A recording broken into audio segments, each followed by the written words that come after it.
Hi, this is Dave, and before we get to the show, I wanted to ask you a favor. One of our goals this year is to grow the show so that What Does Star Wars Mean to You reaches more listeners. And that's where we're asking you for help. And it's really easy. Wherever you listen to us, please hit that subscribe button.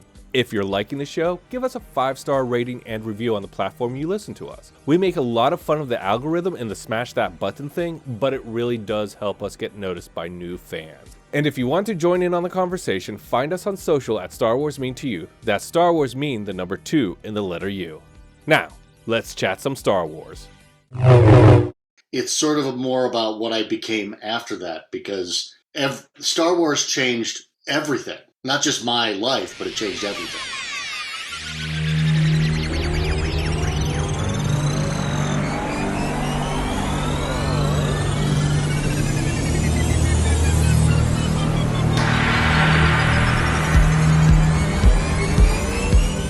Hello there.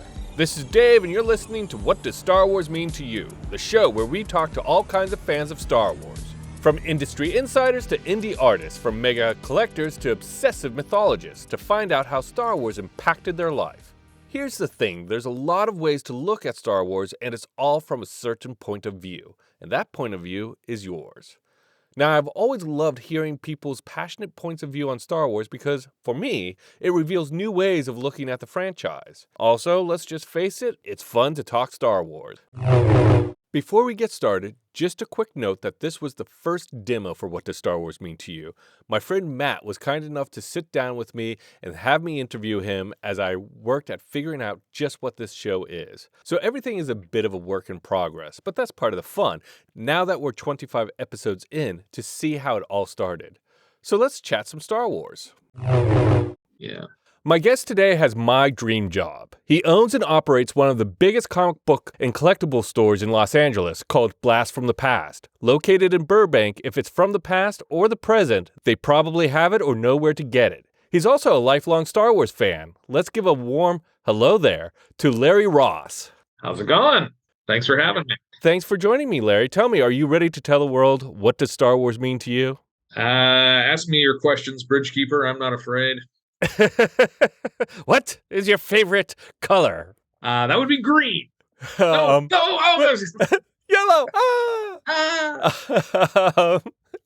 green is my favorite color. So I like to start with 5 with the Force, which is 5 basic questions to kind of just get your baseline of what you love about Star Wars. Okay. First question, very simple. Which Star Wars movie is your go-to favorite? I gotta go to the original, A New Hope, which was, of course, just called Star Wars when it came out. Yeah. It's hard to pass up on the one that started it all. Well, it's a complete package. Empire, in a lot of ways, is superior, but that ending leaves you a little hanging. And I had some issues with Jedi when it came out. Largely, I've gotten past them. But yeah, and then the prequels, I don't know. I have a lot of love for the prequels for the memories that I have about seeing them, but the films themselves are somewhat problematic. And then the newest trilogy, it's weird. For something that we love so much, we spend a lot of time complaining about it. That is very true, and we'll talk more about that, I think. Sounds good. Okay. For this next question, I need to roll a d6. Okay. I got 6. So what is your favorite spaceship or vehicle? Oh, gosh. I can narrow it down somewhat. I love the X-Wing from the first. Yeah. The AT-AT. I love stop motion. And the stop motion in that just blew me away. It's incredible.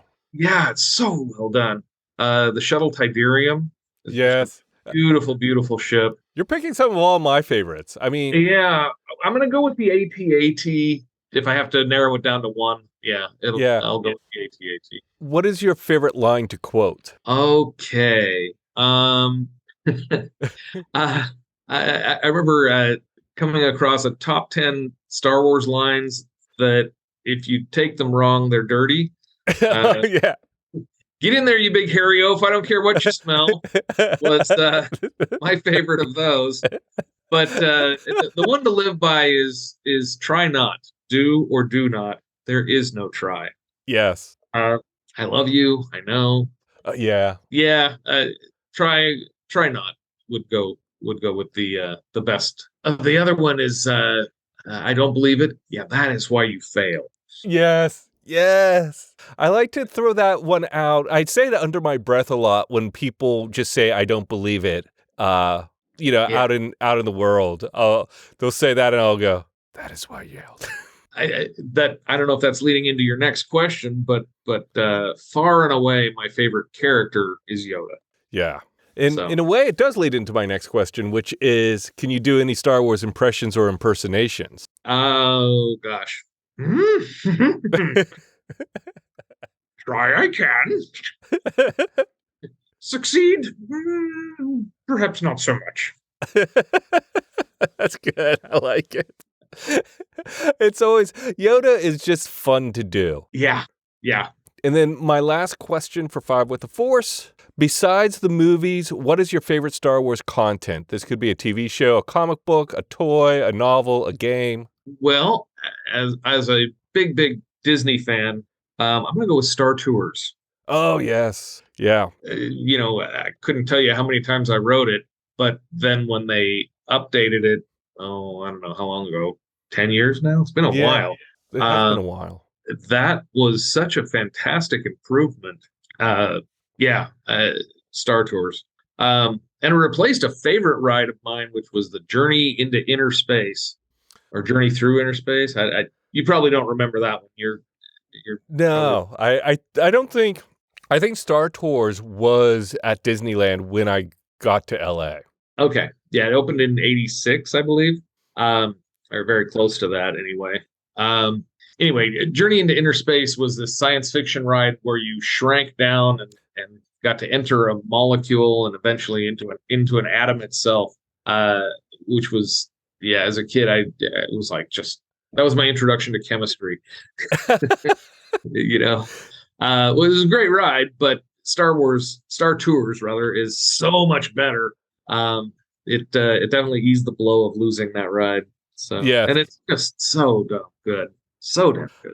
So I'm assuming you've been a fan since '77. How were you first exposed to Star Wars, and can you take me through that experience?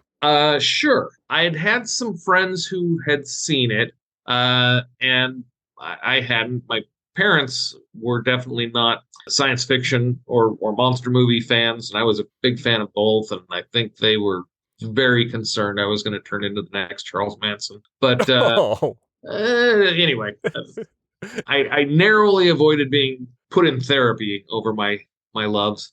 But I had a Sunday school teacher who was a big film buff and was constantly talking about interesting foreign films he'd seen. Anyway, he took the class to see Star Wars. Wow. At Grauman's Chinese Theater. Oh, wow. So, interestingly, the first movie I remember seeing was at Grauman's Chinese Theater. It was The Jungle Book. We saw it on the second night it was open. So anyway, again, different podcast. We went to Star Wars, and it was just stunningly good.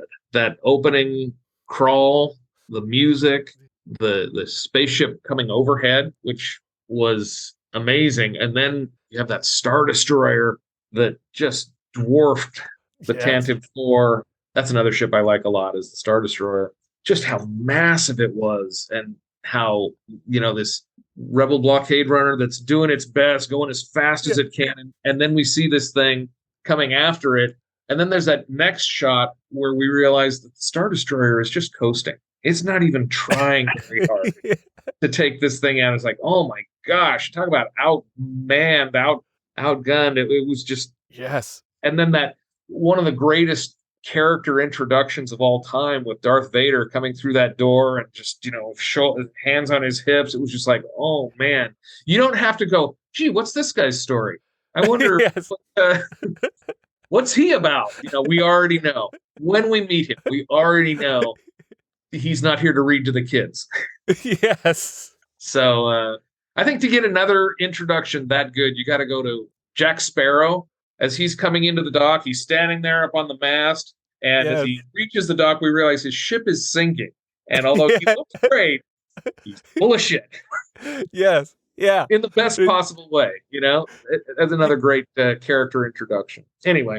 After you saw the movie, did you see it a bunch of other times? And what was your parents' reaction to you seeing it? Were they against it at first? Or I ended up seeing it a total of 4 times in the theater, which, while that is, of course, dwarfed by many, many others, for me, that was a huge number. The 4th time that I saw it, I think my parents were starting to realize that it was becoming a thing, and people, nobody was saying anything bad about it. Yes. So we went, and I would charitably say they just didn't get it. What was that? It was just, I had a friend's mom who I was like, so what did you think? She was like, I thought it was weird. Okay. And I suppose in some ways, you've got these outlandish characters and different species, and they just it wasn't a Western. I mean, it kind of was, but there was no wasn't John a Western anyone had seen before. Yeah, it's one way of looking at it. I don't know.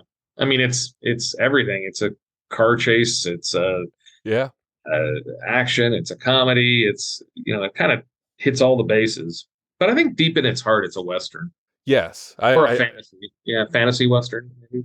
Yeah, it's disguised as a science fiction movie, but it's kind of not. No, I do put it more in the realm. I call it sci-fi fantasy. It is sci-fi elements, but also leans heavily on fantasy elements. Yeah. It's got the Arthurian thing going on. Yeah. It's just a sci-fi movie. It's like, yeah, but explain the space wizard. Yeah, exactly. So after you saw it, did you start collecting toys? Were you always into collecting toys? Or no, I was about 13 when I saw it. So I was just a hair too old for the action figures. If I'd seen it maybe a year or 2 earlier, I probably would have jumped into that pretty heavily. But I remember I had in junior high, I had a design class, and I made my own TIE fighter out of paper mache for one of the projects, which I had some friends over, and at the time it was not super cool to be really into Star Wars, and so I ended up pretending I didn't care, and I destroyed it. Yeah. In some ways it's a good thing. It was so badly done. The one wing was like all bent, and they were the wrong shape. I tried to make them perfect hexagons, but seeing it later, and they're not. They're sort of stretched. Yeah, a little longer. Yeah, longer. So there were so many problems with it. But anyway, that was the thing that I did. And now the toy collecting was as I got older. For one thing, the toys have gotten better. The sculpts on the newer ones are wonderful. Yeah, and they're shocking. The earlier ones, they were fun, but Luke didn't look like Luke. No, Han didn't look like Han. Han didn't look like Han. Leia, oh boy, the I think the worst one was it 95 when they reintroduced the line, and there's that Force. Leia that looks like a Neanderthal. She's She looks like she ought to be sitting by a fire in a cave. Yeah, she's from 2001 opening scene. There, it's just about, That's a pretty bad sculpt. Well, let's talk about a little bit more about the movies. Sure. I was in the store a couple weeks ago, and we were talking about you seen Empire Strikes Back. Oh, that's my fun story. Yeah. Okay, so a couple of years have gone by. I'm 16 now. Got my driver's license, and Star Wars is going to be opening. Okay, so we're going to ditch school and go see the very first show. Well, as it turns out, to the best of my knowledge, this is the first time this had happened. If it opens on Wednesday begins at 12:01 a.m. Yeah. And I don't remember any movie ever opening that early. So I was driving some friends home. Parents went to bed, and we went and got in line. We had assumed that, getting there by 10 o'clock, getting a ticket would be no problem at all. The first showing was sold out. Oh, wow. So we So got in that's the line. 12:01 showing. 12:01 was sold out. 12:40 a.m. had tickets. Again, my parents don't know I'm not home. Yeah. So we get in line, get our tickets. We go in there. It was at the Egyptian Theater in Hollywood, on Hollywood Boulevard. Yeah. And we didn't get great seats. We were kind of off to the side. I had been spoiled by a friend, by the way. Oh, no. Big reveal. Yeah, he got a hold of the comic book and read it ahead of time. And This is back when like marketing campaigns didn't really care about revealing anything. they didn't carefully hide that. Anyway, if I could go back in time, I would probably have strong words with him. But anyway, yeah. So I knew about Vader's relationship to Luke. I think by now everybody does. But at the time, Spoiler alert. yeah, it was. Well, you notice I talked around it as that they had a relationship. Yeah, exactly. I'm still somewhat sensitive about such things. You never know. That's true. That's true. I commend you for that. Thank you. Not the same thing, but somewhat related. I showed Planet of the Apes to a group of kids many years ago, and there's a big twist ending, which is given away on the cover of the DVD. I kept that hidden, and this girl that was sitting next to me just gasped. I was like, yes! I was so happy. And this is, a 45-year-old movie at this point. Yeah. It still works. A great spoiler or a great twist rather is eternal. And so while of course memes and Simpsons and so on and so forth are always, you can't really fault them for telling jokes about a twist that's 40 years old. Don't do it, guys. These punchlines are essential to what makes a movie great. Anyway, getting back to it, the movie ends. It's now 5:00 in the morning. I live in, for those of you who know the geography, I live in Glendale, and I'm in Hollywood. It's 5:00, and my parents are going to be getting me up for school at 6:00. So, and you probably still have to drop off your friends at their homes. I dropped them off at a coffee shop and ran home as fast as I could. I ran stop signs and stop lights if there was nobody around. Yeah. It was just getting light, and I pull into the driveway. It's about 5:30, and I hurry upstairs quietly, and I get into bed, and I don't sleep. I've got tauntauns running through my head. Yeah. Boba Fett, what's that guy all about? Yeah. Anyway, 6:00, my dad comes, okay, Larry, time to get up. Okay. Meanwhile, I'm just like, yeah. And I drive my sister to school, and on the way to school, I tell her what I've been doing. I haven't been to bed. And she was like, you saw it? I'm like, yeah, it's amazing. And so I drop her off at school, and I go to the coffee shop and pick up my friends. And, essentially, there's no way I'm going to school. And that's how I got caught. Took a day or two. My parents didn't figure out why I had ditched school, just that I had ditched school. Yeah. So I guess it was years later they finally got the full story. I don't know. But anyway, my mom was like, if you needed a day off from school, why didn't you just ask? It's like, because you'd have said no. Right. You've got these punishments. I'm like, okay, I get it. I happily and fully and completely accept them because they were worth it.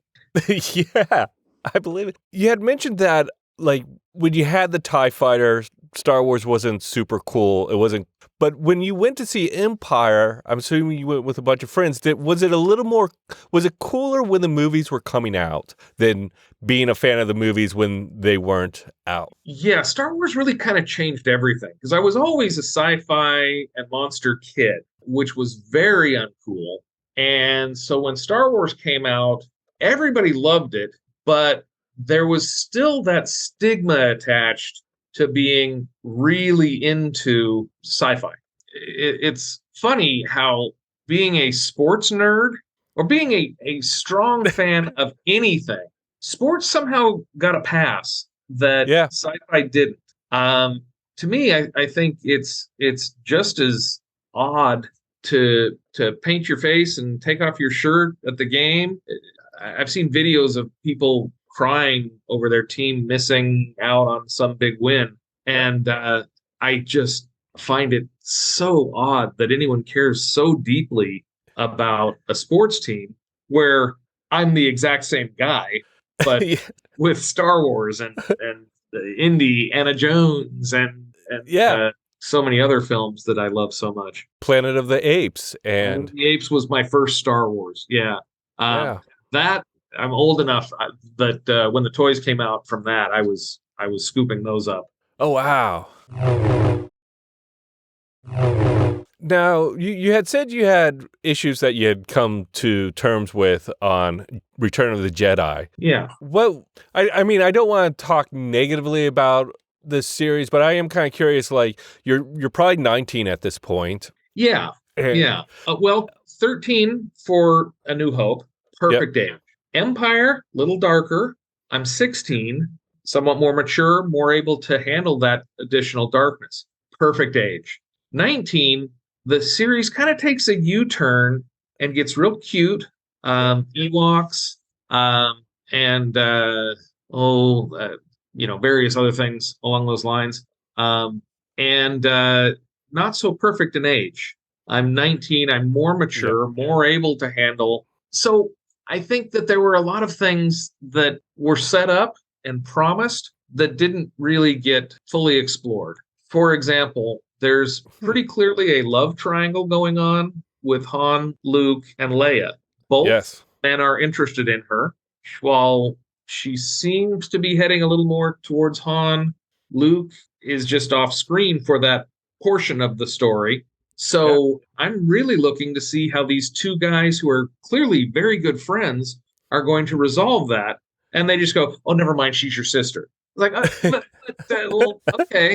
So that's one. That's a good one. It's not necessarily a criticism exactly, but I was definitely looking to explore that plot. Yeah. The other thing I had spent, there was an article in the LA Times which essentially laid out that Vader was probably lying to Luke. Yep. And which I was totally down with that. And I had spent 3 years convincing myself that Vader was lying and that the relationship that Obi-Wan had explained, that Vader betrayed and murdered your father. I'm like, yeah. So what we've got, when Yoda says, yeah, he was telling you the truth.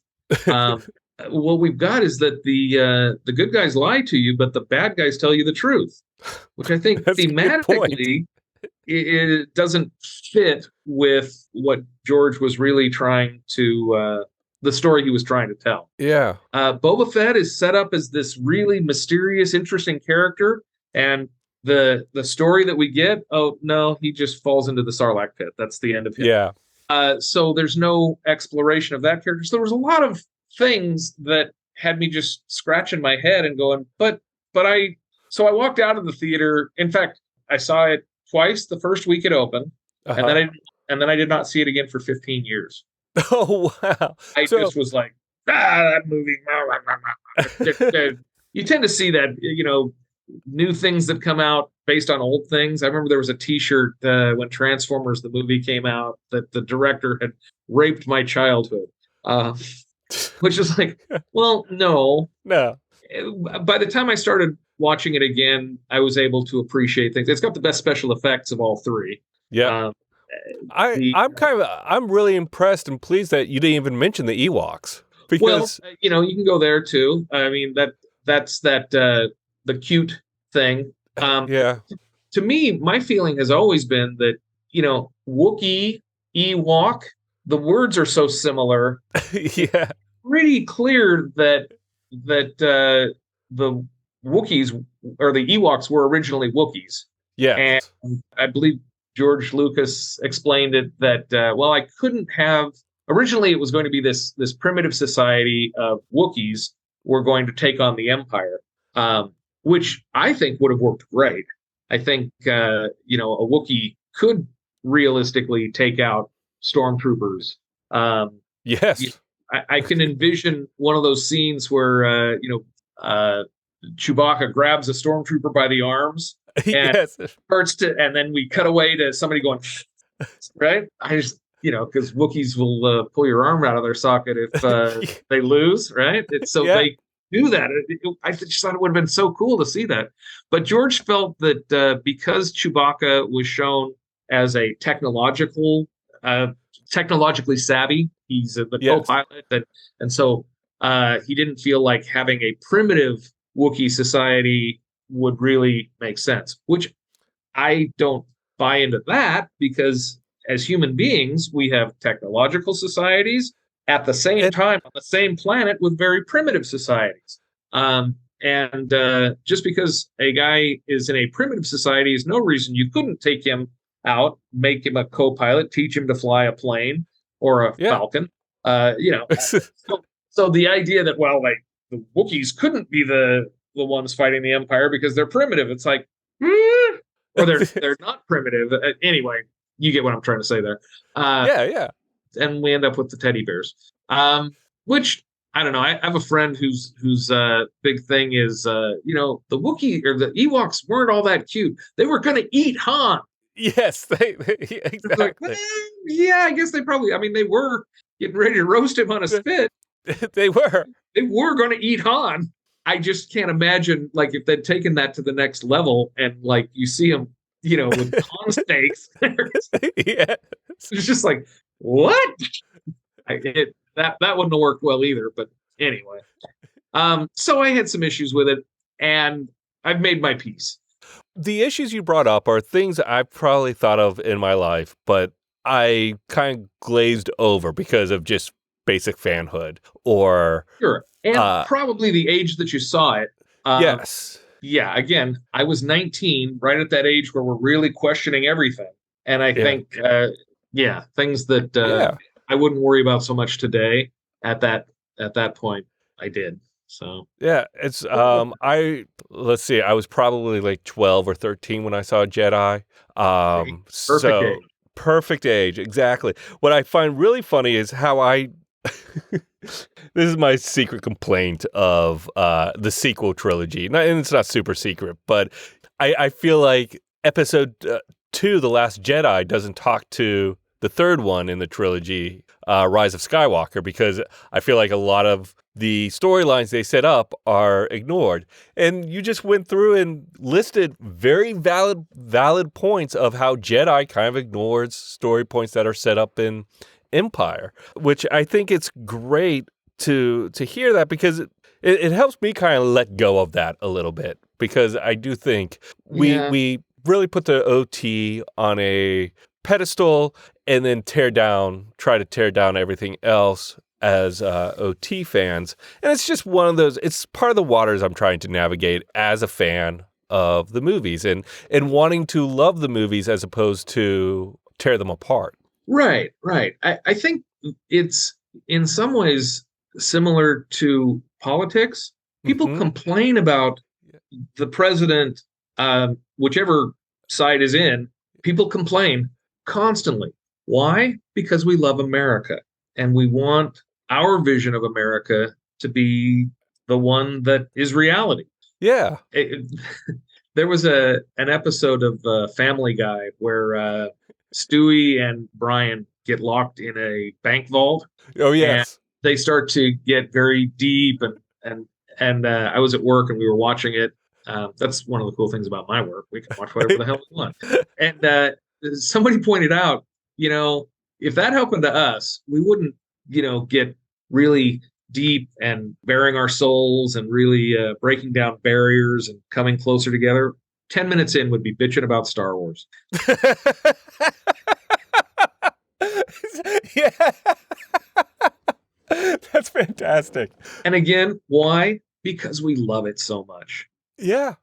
Anytime, Star Wars is like anything. It's wonderful, but it's not perfect. And rather than focusing on the stuff that is so wonderful about it, we focus on the stuff where we go, this should have been like this. Okay, Empire, a great film. Right. Here's a scene that this is not an original thought with me. A friend of mine said this to me, and as soon as he said it, I was like, damn, you're right. when Yoda is explaining to Luke that get your ship out of the swamp, and Luke is trying and trying, and he's like, I can't do it.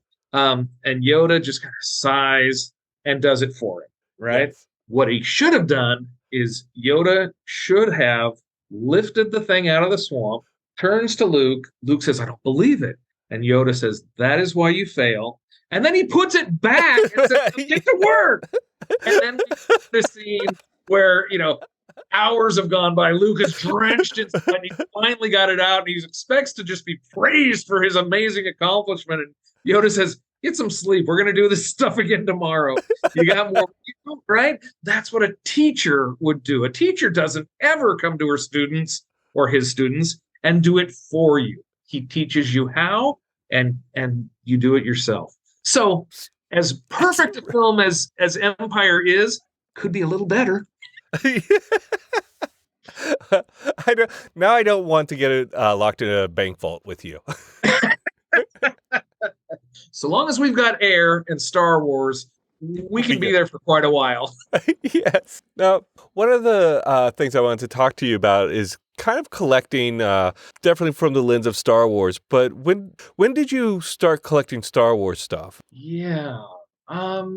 Well, when Empire came out, this friend whose mom said she thought Star Wars was weird, I was over at his house, and his little brother, they had gone to, it was a big chain store. His little brother came home, and he had convinced his mom to buy us action figures. So I got a Yoda. Oh, yeah. So that was really probably my first collectible toy. So my memories aren't perfect, but some client of my dad's had come over and brought his kids, and the kids went up into my room. The damn brat threw Yoda out the window. Oh. I got Yoda back, but I never found his little stick. Oh. Never found it. Yeah. Anyway, I wanted to throw the kid out the window, but my parents were all, Yes. he's a little kid, he doesn't understand, and it's just a toy, and just a toy? Just a toy? Oh, throw your stupid Yadro crystals out the window, Mom. It's that difference between sci-fi and sports again. Yeah.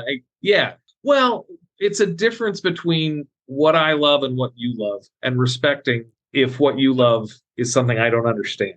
Yeah. Beautifully said. I try real hard not to judge. I mean, I still do. We all do. Yeah.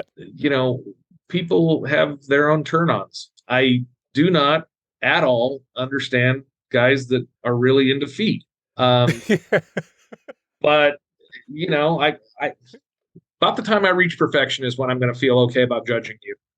Yes. So, are you a collector yourself? I guess that should be my first question. Yeah, I've always been a collector. Just years ago, you'd buy cereal and there'd be a toy in there. Yeah.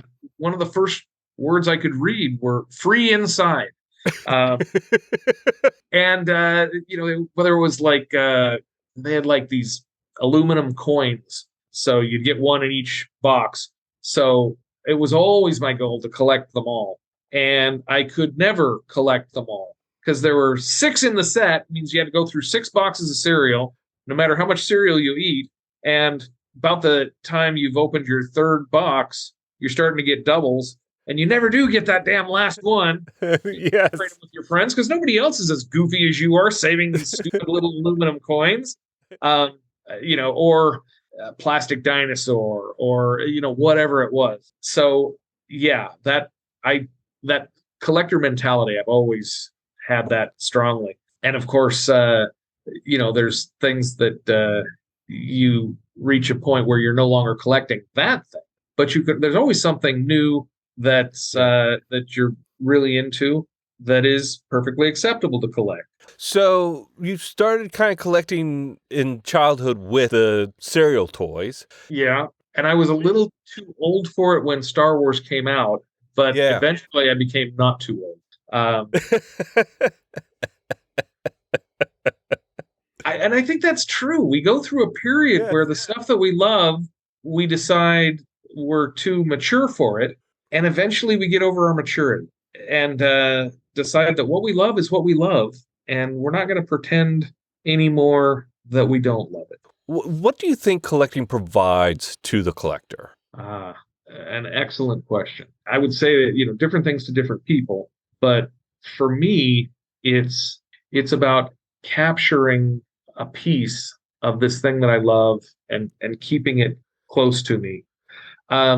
When Star Wars came out, the only way to see Star Wars was to pay your $3 and go to the theater. And when the movie was over, it was over. There was no home video, and there was no. It wasn't going to be on TV. And if it was, it'd have commercials in it. Yeah. Just talk about films in general. You saw them in the theater, or you didn't see them. Once they were out of the theater, that was it. It was gone from your life. So the collector's cards, the soundtrack, the album, the story of Star Wars was wonderful because it had the dialogue and the sound effects. I could hear a Jawa if I put that on, and that would bring it back. It would bring that film going experience back for me in a small way, which is why we bought programs and novelizations. In the center, the novelization, there were those photos that it's like, oh look, there's a stormtrooper on that giant lizard. Where the hell was that in the movie? Yeah. You go back and you rewatch it. It's like, okay, I guess there's a dewback in the background, but there's this huge photo of the stormtrooper back of the dewback, and I'm going, I don't what? Yeah. And this is before the special editions when they really brought because he was in the background as the stormtrooper stood up and went, "Look, sir, droids." Yeah. And then I would have questions too. I would talk to my friends. It's like, okay, so the Sand People, I don't think they even say Tusken Raider in the New Hope. I don't think so. I bet you it's in the book, the novel. It was only on the toys they were called Tusken Raiders. In the movie, they just call them Sand People, I think. Of course, you're going to have your fans out there going, no, you're wrong. Yeah. So I'm wondering, okay, so it's just dunes out here. Do they build cities? Do they have tents? Where do they stable their banthas? Questions like that. It's like, okay, so we've built this world, but I want to know more. I wanted a whole episode just about Sir David Attenborough. These are the Sand People. Yes. Here we see a mother, and we get some of that in later movies. But the toy, you can look at it from all sides and really see what you see. Some of those things you just don't. They go by so quick, you don't get a good look at it. Which is why my TIE fighter had inaccurate wings. Yes. Because you don't for very long. It's so quick. So all of those things go into it, but I think that the biggest reason that we collect something is to preserve our memory of this film that is so fleeting. There's a whole thing that I did that we haven't talked about at all. When the prequels came out, there was a group of people that lined up in front of the Chinese theater for 6 weeks. And I had a pretty good friend that made a documentary about them called Star Woids. Uh-huh. Are you familiar with it? I'm not. There were two lines. One was in Westwood and one was in Hollywood. The documentary essentially goes over the experiences of the guys in line.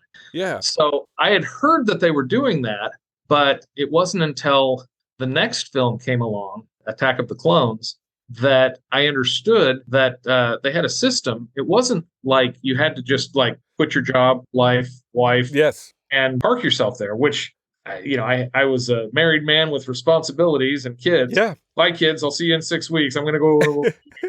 It just wasn't realistic. But they had a genius system. There was always somebody there. And when you got there, you signed in. And when you left, you signed out. And they kept track of your hours. And whoever had the most hours was number one in line, and so on and so forth. Oh, that's how it works? Well, I could do that. So starting in 2002 and then again in 2003, I was involved in those lines and ended up becoming heavily involved. And it definitely made me realize that there can be a career in Star Wars and collectible culture and that sort of thing. And eventually that led me into owning the store. There's a whole story there too, but that's a whole nother podcast, I think. One of our employees, his dad is David Barclay. I don't know if you know the name, but Name's not ringing a bell, but that's well, you know him though. David Barclay. I yeah. feel like I've seen it in credits. That's why. Yeah, he was the chief puppeteer on Jabba, Okay, yes. and he was Frank Oz's understudy. And in fact, there are a couple of shots in Empire that are not Frank Oz; they're David Barclay. Wow. Yoda. This would have been back in 2005, maybe even 2004, early on with the store. He came in with a friend, and we got to talking, and he told me who his dad was, and we talked for probably an hour. And I basically hired him, and he's been with me, going on 20 years now. Wow. And originally I hired him to get to his dad, but he's become one of my absolute best friends. It must have. I mean, it's been 20 years, and that's a long time for an employee relationship. Yeah. So, Duncan is his name. Great guy. Great guy. Yeah. You might have alluded to this a little bit, but what is your favorite Star Wars memory? Oh, golly. When I first joined the line for Star Wars, I called the wife, and it was like for the first time I felt like I was home. I was absolutely embraced. The stuff that I had to kind of hide, or be cautious about how loudly I proclaim my love for Star Wars, here, nerd was the highest compliment. And I mean that in all sincerity. Anyway, so I tell my wife, you've got to get down here. It's so awesome. So she came down to visit, and we're there, and there's all these people milling about, building their own lightsabers, and just all whatever. So I get into this conversation with this girl, and she mentions that when we first see Obi-Wan in A New Hope, he's wearing this outfit, and it appears to be something that like you might see out of Lawrence of Arabia, the desert cloak and the robes and everything. And then Phantom Menace rolls along, and we realize, oh, that's the uniform of a Jedi. Mm-hmm. It fits as a desert outfit. And so she started speculating that perhaps the Jedi Order originated on a desert planet. I went, what a fascinating idea. I love that. And I glance over at my wife, and I realize just how fucking nerdy we sound. And I just had this moment of clarity where it was like, oh, I need to tone this down a little bit again, because the two worlds. I don't know if that's my favorite moment, but that's one of those. It was just a reality check. Oh gosh, being in line, riding Star Tours for the first time, going to Empire, joining the line, and the deep friendships that I've made. We went to John Williams last night with friends that I met in line. Oh wow! Yeah, so like 20 years ago, you're still friends. Yeah. That's amazing. Yeah, and I've been in their weddings, and they weren't in mine because I was already married when I rolled up. But I've hired them. Some of them have worked for me. I have a wonderful friend, Caroline. I was in her wedding. She got married at the Chinese Theater for Force Awakens. So I was in her wedding. They're from Australia, and she's traveled since. Well, I met her in 2002, but she travels here to get in line with her real friends at the Chinese Theater every time there's a new movie. Wow. From Australia. Yeah, that's a plane ride. Yeah. Caroline, shout out to you. I love you forever. So many others. And, like any group of dysfunctional, nerdy dorks, we fight sometimes too. And there's been some broken friendships over the years, and those are always tragic. But we're united by our love of Star Wars. Now, I saw on Instagram a picture of your wife with Mark Hamill. Was that? Yeah, the bastard came in when I was out. He came in on my day off. I still have never met him. She showed him a picture of me in my Jedi robes, and he is quoted as saying, "He looks more like me than I do." Talking to you, you feel very Mark Hamill-ish. Well, yeah, he's a damn good guy. So that is not exactly on my own person. Shut up. I was like, oh, that's awesome. Yeah. I've worn that outfit to Comic-Con and had strong positive reaction. I believe it. I believe it. Now, what are the top 3 elements that make Star Wars to you? Oh gosh, there are so many pieces to that puzzle. There are. I'm going to say heart, hope, and fun. It's good 3. And that sells it so short because you also need lightsabers and space and aliens and the Force but really all of that is icing. That's the sprinkles. That's the whatever. The meat of it is that heartfelt, that sense of optimism. When it's dark, that's when hope shines brightest. Yeah. And damn it, we're gonna have a good time doing this too. Yes. Heart, hope, fun. I think it's really good. Lightsabers would be way back on the list after those. Yeah. Yeah. So it's an intentionally difficult question. Like, do I have a better answer? No, that's it. That's it right there. Yeah. No, I think you got it. Now, my final question for you. Okay. You go to Skywalker Ranch, and there at the gate, George Lucas greets you. What do you say to him? Thank you. Yeah. Yeah. Thank you for everything. Yeah. Maybe not so much Howard the Duck. Well, it's hard for all of them to be as good. Yeah. Yeah. It's when we lose sight of that heart, hope, and fun. I think Rogue One is maybe my 3rd favorite Star Wars film because it has those things. Yeah.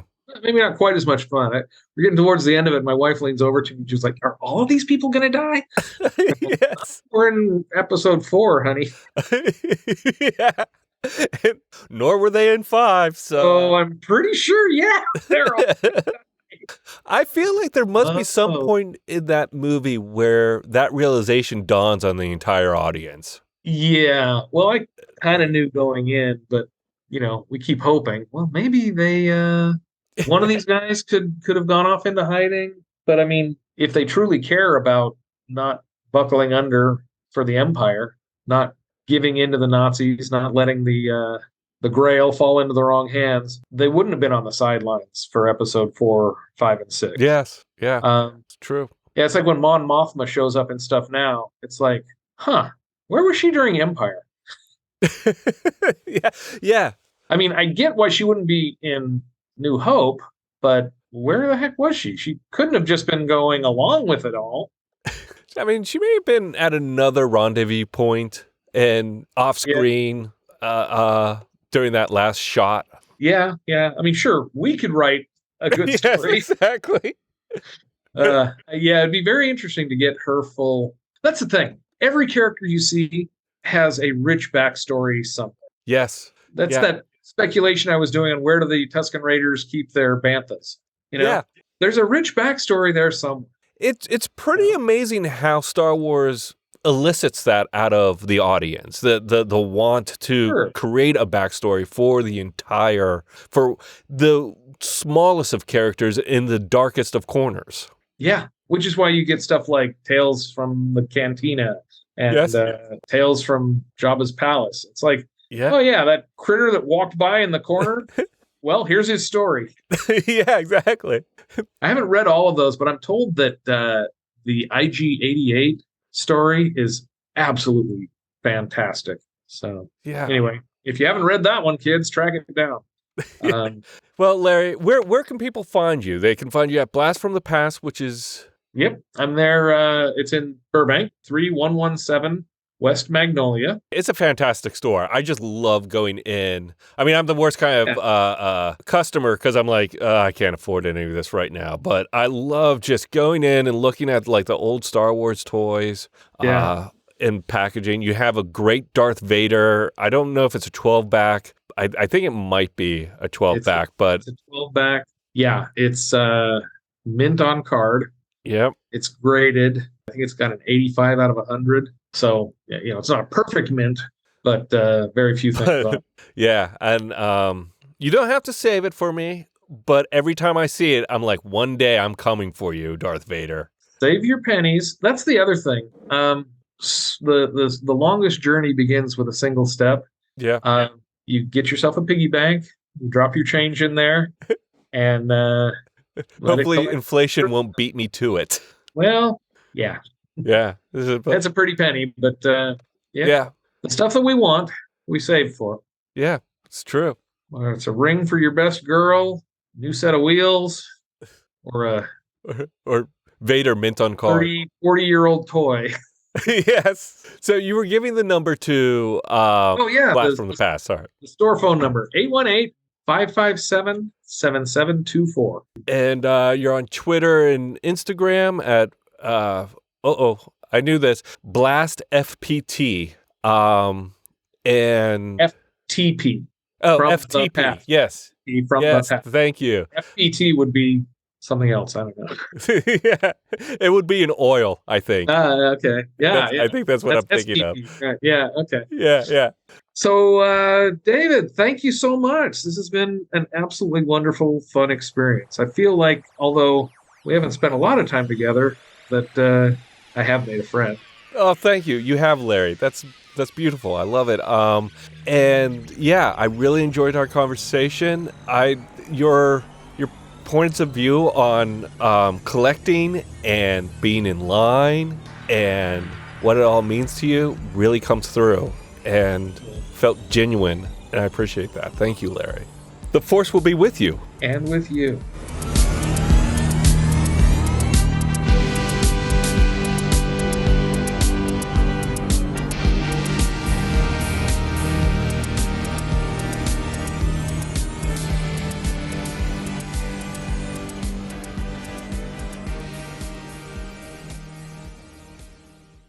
Hi, this is Dave, and before we get to the show, I wanted to ask you a favor. One of our goals this year is to grow the show so that What Does Star Wars Mean to You reaches more listeners, and that's where we're asking you for help. And it's really easy. Wherever you listen to us, please hit that subscribe button. If you're liking the show, give us a 5-star rating and review on the platform you listen to us. We make a lot of fun of the algorithm and the smash that button thing, but it really does help us get noticed by new fans. And if you want to join in on the conversation, find us on social at Star Wars Mean to You. That's Star Wars Mean, the number 2 in the letter U. Now, let's chat some Star Wars.